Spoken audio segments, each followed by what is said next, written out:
Assalamualaikum warahmatullahi wabarakatuh. Waalaikumsalam warahmatullahi wabarakatuh. Baik, kami akan membacakan beberapa ringkasan dari jurnal yang kami cari. Yang pertama yaitu ada jurnal judulnya Bahasa Indonesia dalam Pemajuan Kebudayaan. Penulis Prilia Sandika Regina dan Dadang Ansori. Berbagai bahasa telah memperkaya bahasa Indonesia untuk dapat menunjukkan ekstensinya sebagai bahasa negara dan bahasa nasional. Kita sebagai pengguna bahasa Indonesia patut berbangga hati karena bahasa Indonesia mampu memberikan ciri khas tersendiri pada bahasa asing untuk dapat digunakan oleh pengguna bahasa. Tidak hanya itu, pengguna bahasa serapan menunjukkan bahwasannya bahasa Indonesia merupakan bahasa yang dinamis yang sesuai dengan proses kemajuan kebudayaan, yakni salah satunya penggunaan bahasa. Bahasa serapan tentunya akan mengalami perubahan tidak hanya bentuk penulisan, tapi juga makna yang terkandung pada kata tersebut, karena disesuaikan dengan penggunaan bahasa.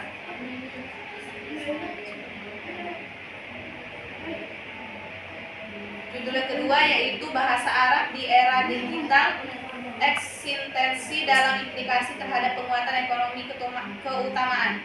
Penulis Muhsin Muiz. Sebagai salah satu bahasa tertua di dunia, bahasa Arab memang mengalami pasang surut dalam perjalanannya pada abad pertengahan, di mana kehalifan Islam berada di puncak keemasan. Bahasa Arab sebagai bahasa sakral juga mengalami kejayaan. Begitupun sebaliknya, ketika kehalifan Islam jatuh, maka bahasa Arab pun mulai runtuh. Mirisnya, kemerosotan ini terjadi hingga masa kini. Hegemoni bahasa asing seperti bahasa Inggris, Mandarin seolah terus menindas dan menjajah bahasa Arab. Kendati demikian, tak berarti bahasa Arab akan hilang di telan bumi. Tak berarti pula bahasa tak memiliki harapan lagi untuk bangkit, dan tak berarti pula bahasa Arab tak memiliki peran dalam kehidupan kita. Bahasa Arab sebagai bahasa Al-Quran, bahasa para malaikat, dan bahasa ahli surga setidaknya menjadi berkah tersendiri sebagai bahasa Arab. Karena itu, selama Al-Quran itu dibaca dan dipelajari oleh umat Islam, maka selama itu pula bahasa Arab akan terus eksis dan akan tetap memiliki implikasi bagi setiap aktivitas kehidupan, termasuk dalam penguatan ekonomi keutamaan. Ketiga, penulis Muhammad Yusuf Setiawan dengan judul Peran Strategis Mesir dalam Mempertahankan Identitas Budaya dan Bahasa Arab atau Kajian Budaya Bahasa Arab. Mesir memiliki potensi besar dalam memperkuat identitas kebudayaan dan bahasa Arab di mata internasional. Letak geografis Mesir yang berada di tengah-tengah dunia Arab menjadikannya titik temu antara wilayah Arab Timur dan Arab Barat. Sejarah panjang yang dilalui Mesir dari dulu hingga kini menunjukkan bahwa identitas Arab Mesir tidak pernah pudar sejak masuknya Islam pada abad ke-7 Masehi. Kebudayaan dan bahasa Arab menjadi faktor utama dunia Arab dalam menjalin kesatuan antar anggotanya. Keunggulan potensi bahasa dan budaya Arab di Mesir atau sastra, ilmu pengetahuan, media informasi, musik, dan lain-lain akan memberikan kontribusi eksistensi kebudayaan Arab di kancah dunia. Meski begitu, Mesir sebagai pusat Liga Arab juga harus mulai berbenah untuk memperkuat posisi bahasa Arab Musa sebagai media pemersatu Arab dan inti dari kebudayaan Arab secara keseluruhan. Sebagai kelengkapan dan kesempurnaan terkait penelitian ini, maka terdapat beberapa saran yang bisa diindahkan oleh para peneliti selanjutnya. Sebagai berikut: A. Perlu adanya kajian lanjut terkait tantangan apa saja yang dihadapi oleh dunia Arab di era globalisasi ini. B. Perlu adanya kajian lanjut terkait peran negara-negara Arab lain selain Mesir dalam mempertahankan identitas budaya dan bahasa Arab. C. Perlu adanya kajian lanjut terkait peran negara yang mayoritas berpenduduk Islam dalam menjaga eksistensi bahasa Arab.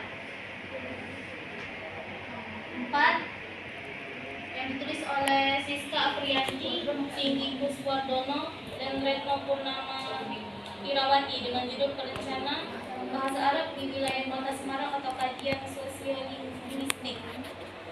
Pemertahanan bahasa Arab di wilayah Kota Semarang yang meliputi 3 ranah penelitian, yaitu ranah pemerintahan, ranah pendidikan, dan ranah masyarakat.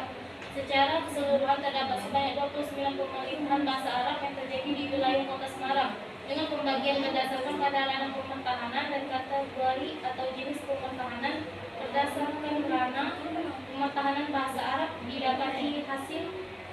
pementahanan bahasa Arab di ranah lembaga pemerintahan, 20 pementahanan bahasa Arab di ranah lembaga pendidikan, dan 6 pementahanan bahasa Arab di ranah masyarakat. Adapun secara persentase didapati hasil 10% ranah lembaga pemerintahan, 69% ranah lembaga pendidikan, dan 21% ranah masyarakat.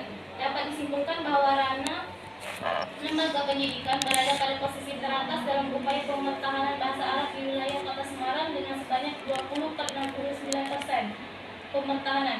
Berdasarkan kategori atau jenis pementahanan bahasa Arab didapati hasil 8 kebijakan pementahanan bahasa Arab, 4 pedoman pementahanan bahasa Arab, dan 17 kegiatan pementahanan bahasa Arab. Adapun secara persentase didapati hasil 28% kebijakan pementahanan bahasa Arab, 14% pedoman pementahanan bahasa Arab, dan 58% kegiatan pementahanan bahasa Arab.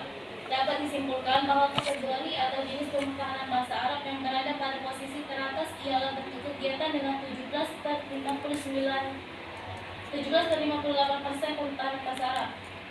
Yang terakhir, jurnal yang ditulis oleh Abdul Aziz dan Saihu dengan judul Interpretasi Humanistik Kebahasaan, Upaya Kontekstualisasi Kaidah Bahasa Arab.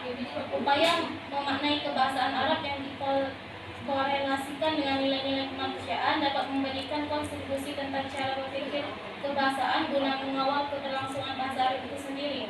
Selain itu, pada sisi lain membangun ilmu humanistik yang sebagai general science yang menjadi dasar bagi ilmu-ilmu lainnya. Pikiran tidak sekadar pada bahasa. Lebih dari itu, pikiran mampu mendialektikan bahasa dan manusianya, sehingga keindahan antara ekspresi kebahasaan dan kemanusiaan yang terjalin harmonis memunculkan pengetahuan baru yang segaris lurus dengan kedinamisan manusia itu sendiri sebagai makhluk interpretator dalam konteks zamannya. Mungkin cukup hanya itu dari kami. Bila ada salah kata kami mohon maaf, pada Allah kami mohon ampun. Wabillahi taufiq wal hidayah. Wassalamualaikum warahmatullahi wabarakatuh. Waalaikumsalam warahmatullahi wabarakatuh.